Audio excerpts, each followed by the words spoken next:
ZEE5 ಇರುವಾಗ ನೀವು ನಿಮ್ಮ ನೆಚ್ಚಿನ ಶೋಗಳನ್ನ ಎಂದಿಗೂ ಮಿಸ್ ಮಾಡಿಕೊಳ್ಳುವುದಿಲ್ಲ. ಅದು ಸಂಪೂರ್ಣ ಉಚಿತವಾಗಿ.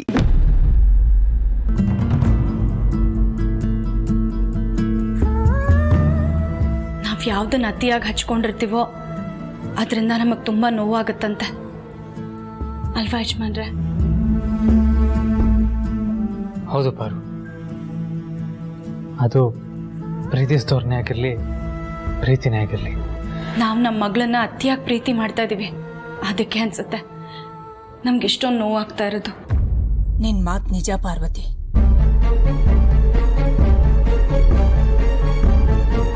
ಅತ್ಯಮ್ಮ, ನಮ್ಮ ಮಗಳು ಅಂತ ಹೇಳಿ. ಪಾರ್ವತಿ, ನೀನ್ ಇದಕ್ಕೆ ಯಾವ ಕಾರಣನೂ ಹೇಳ್ಬೇಡ. ನನಗೆ ಗೊತ್ತಿದೆ ನೀವಿಬ್ರು ಮಗುನ ಎಷ್ಟು ಅತಿಯಾಗಿ ಹಚ್ಕೊಂಡಿದ್ದೀರಾ ಅಂತ. ನಿಮ್ಮ ಬಾಂಧವ್ಯ ಏನು ಅನ್ನೋದು ನನ್ನ ಮನ್ಸಿಗೆ ಅರ್ಥ ಆಗತ್ತಮ್ಮ. ಅದಕ್ಕೆ ನಾನು ಅವತ್ತೊಂದು ದಿವಸ ನಿಮಗೆ ಹೇಳಿದ್ದಿದ್ದು ಆ ಥರ ಕರಿಬೇಡಿ ಅಂತ. ಯಾಕೆ ಹೇಳು? ನೀನು ಹೇಳಿದ ಮಾತಿಗೆನೆ ಯಾರನ್ನಾದರೂ ಅತಿಯಾಗಿ ಹಚ್ಕೊಂಡಾಗ ಒಂದಲ್ಲ ಒಂದಿನ ಅದು ನಮಗೆ ಸಂಕಟ ಕೊಡುತ್ತೆ, ನೋವು ಕೊಡುತ್ತೆ ಅಂತ. ಆ ನೋವು ಸಂಕಟನೆಲ್ಲ ತಡೆಯೋ ಶಕ್ತಿ ಇದ್ರೆ ಮಾತ್ರ ಹಚ್ಕೋಬೇಕು. ನೋಡಿ, ನಿಮ್ಗಿಬ್ರಿಗೂ ಇವತ್ತು ಮನಸ್ಸಿಗೆ ಅದೆಷ್ಟು ನೋವಾಗಿದೆ ಅಂತ. ಅಲ್ಲಮ್ಮ ಪಾರ್ವತಿ, ಇವತ್ತು ಜನನಿ ಮಗುನ ಆಚೆ ಕರ್ಕೊಂಡು ಹೋಗ್ತೀನಿ ಅಂತ ಹೇಳಿದಾಗ ನಮ್ಮ ಕಾರ್ಯಕ್ರಮ ಈ ರೀತಿ ಇದೆ ಅಂತ ನೀನು ಯಾಕಮ್ಮ ಹೇಳಲಿಲ್ಲ?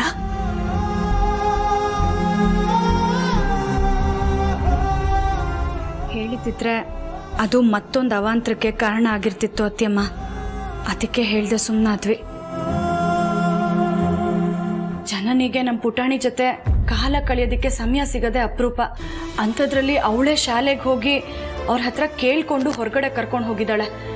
ಹೀಗಿರುವಾಗ ಅವಳ ಆಸೆನ ನಾವು ಯಾಕೆ ನಿರಾಸೆ ಮಾಡೋದು ಅಂತ ಸುಮ್ಮನಾದ್ವಿ. ಸರಿ ನಮ್ಮ ಪಾರ್ವತಿ, ನೀನು ಹೇಳೋದನ್ನ ನಾನು ಒಪ್ಕೋತೀನಿ. ಆದರೆ ನಾವೆಲ್ಲ ಪುಟಾಣಿ ಸ್ಕೂಲ್ ಹತ್ರ ಹೋಗಬೇಕು ಅಂದ್ಕೊಂಡಿದ್ವಿ, ಊಟನ ತಗೊಂಡು ಹೋಗಬೇಕು ಅಂದ್ಕೊಂಡಿದ್ವಿ ಅನ್ನೋ ನಮ್ಮ ಪ್ಲ್ಯಾನನ್ನು ನೀನು ಆಗ ಜನನಿ ಹತ್ರ ಯಾಕೆ ಹೇಳಲಿಲ್ಲ? ಹೇಳಿದ್ದಿದ್ರೆ ಅವಳು ಹೊರಗಡೆ ಹೋಗೋ ಪ್ಲ್ಯಾನ್ ಚೇಂಜ್ ಮಾಡ್ಕೋತಿದ್ಲೇನೋ. ಯಾಕಂದ್ರೆ ಮನೇಲಿ ಪುಟಾಣಿಗೆ ಇಷ್ಟ ಆಗುವಂಥ ಇಷ್ಟೊಂದು ವೆರೈಟಿ ಅಡುಗೆಗಳನ್ನೆಲ್ಲ ಮಾಡಿ ತಗೊಂಡು ಹೋಗೋ ಪ್ಲ್ಯಾನ್ ಮಾಡಿದ್ದೀವಿ ಅಂತ ಅವಳಿಗೆ ಹೇಳಿದ್ದಿದ್ರೆ ಅವಳ ಪ್ಲ್ಯಾನಿಂದ ಅವಳು ಹಿಂದೆ ಸರಿದಿರೋಳು. ಆದಿ, ಪಾರ್ವತಿ, ನಿಮ್ಮಿಬ್ರು ಒಂದು ಮಾತು ಕೇಳ್ತೀನಿ, ಸರಿಯಾದ ಉತ್ತರ ಕೊಡಬೇಕು.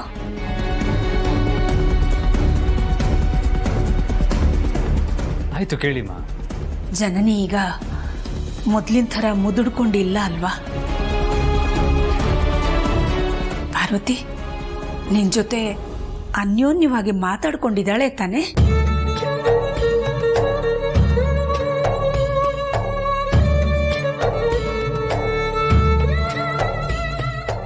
ಏನಪ್ಪ? ಹಾಮ, ಇವಾಗ ಆ ಥರ ಎಲ್ಲ ಪ್ರಾಬ್ಲಮ್ ಏನಿಲ್ಲ. ಹೌದು ತಾನೆ ಪಾರ್ವತಿ? ನಿನ್ನ ಜನನಿ ಮಧ್ಯದಲ್ಲಿ ಮೊದಲಿನ ಥರನೇ ಅನ್ಯೋನ್ಯತೆ ಇದೆ ಅಲ್ವಮ್ಮ? ಹ್ಞೂ ಅತ್ಯಮ್ಮ, ಊರಿಂದ ಬಂದಾಗಿಂದ ಜನನಿ ನನ್ನ ಜೊತೆ ಅನ್ಯೋನ್ಯವಾಗಿದ್ದಾಳೆ. ನಾವಿಬ್ರು ತುಂಬ ಖುಷಿಯಾಗಿದ್ದೀವಿ. ಹಾಗಾದರೆ ಮೊದಲು ನಿಮ್ಮಿಬ್ಬರ ಮಧ್ಯೆ ಇದ್ದ ಆ ಮುಸುಕಿನ ಗುದ್ದಾಟ ಈಗ ಇಲ್ಲ ಅಲ್ವಾ? ಆ ಥರ ಎಲ್ಲ ಏನೂ ಇಲ್ಲ ಅತ್ಯಮ್ಮ.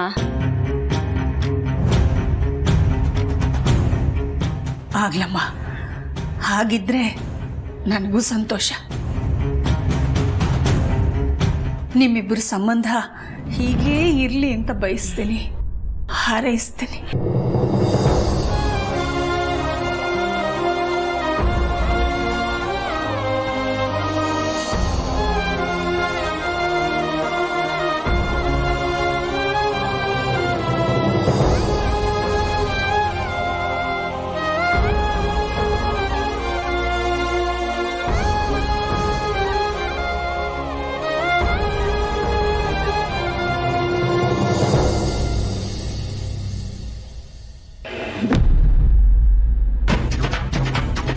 ಈ ರತ್ನವೇಣಿಗೆ ಹೇಗಾದ್ರೂ ಮಾಡಿ ಬುದ್ಧಿ ಕಲಿಸ್ಬೇಕಲ್ಲ.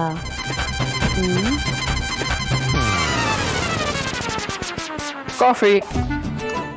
Thank you so much Gani. ತಲೆ ಬಿಸಿಯಾಗಿ ಹೋಗ್ಬಿಟ್ಟಿತ್ತು. ಏನ್ ಮೇಡಮ್, ಏನೋ ಯೋಚನೆ ಮಾಡ್ತಾ ಇದ್ರಿ? ಎಲೆಕ್ಷನ್ ಬಗ್ಗೆನಾ? ಅಯ್ಯೋ, ಅದ್ರ ಬಗ್ಗೆ ನಾನು ಈಗಲೇ ಯಾಕಪ್ಪ ತಲೆ ಕೆಡಿಸ್ಕೊಳ್ಳಿ. ಆ ಮನೆ ಹಾಳ್ ರತ್ನವೇಣಿಗೆ ಏನಾದ್ರೂ ಕೆಲಸ ಕೊಟ್ಟು ಅವಳನ್ನ ಎಂಗೇಜಲ್ಲಿ ಇಟ್ಟಿರ್ಬೇಕು. ಇಲ್ಲ ಅಂದ್ರೆ ಅವ್ರ ಬಗ್ಗೆ ಫಿಟ್ಟಿಂಗ್ ಇಟ್ಟು ಮಜಾ ತಗೋತಾ ಇರ್ತಾಳೆ. ಅದ್ರ ಬಗ್ಗೆ ಯೋಚನೆ ಮಾಡ್ತಿದ್ದೆ.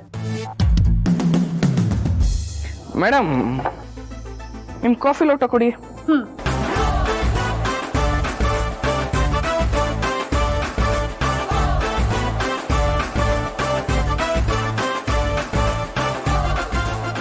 ಅಯ್ಯೋ ಅಯ್ಯೋ ಅಯ್ಯೋ ಗಣಿ, ಇದೇನ್ ಮಾಡ್ತಿದ್ಯಪ್ಪ?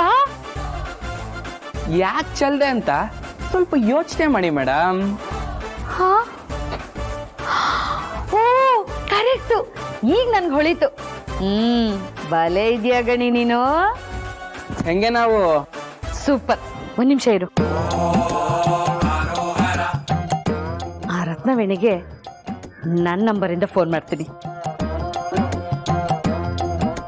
ಹಲೋ ರತ್ನವೇಣಿ ಅವರೇ, ಸ್ವಲ್ಪ ಪಾರ್ಕಿಂಗ್ ಹತ್ರ ಬರ್ತೀರಾ?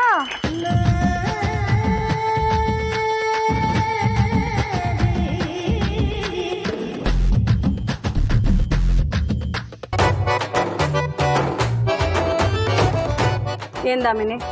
ಏನ್ ನನ್ನ ನೋಡ್ತಾ ಇದ್ದೀರಾ? ಕೆಳಗಡೆ ಮೆಟ್ಲು ನೋಡಿ. ನೋಡ್ದೆ. ಏನ್ ಕಾಣಿಸ್ತು?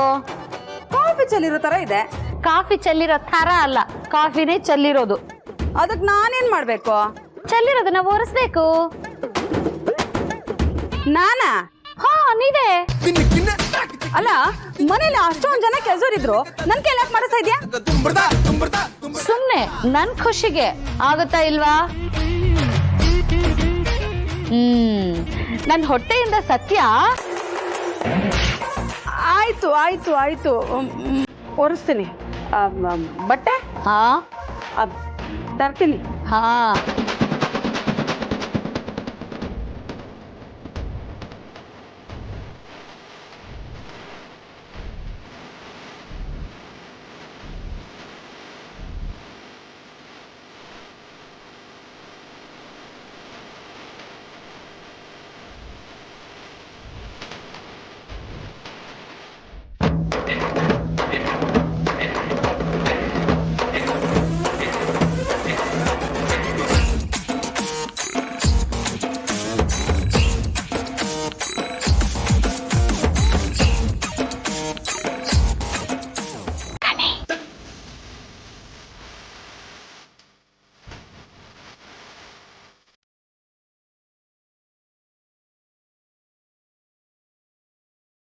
Z5 ಆಪ್ ಡೌನ್ಲೋಡ್ ಮಾಡಿ ಎಲ್ಲಾ ಸಂಚಿಕೆಗಳನ್ನು ಸಂಪೂರ್ಣ ಉಚಿತವಾಗಿ ನೋಡಿ.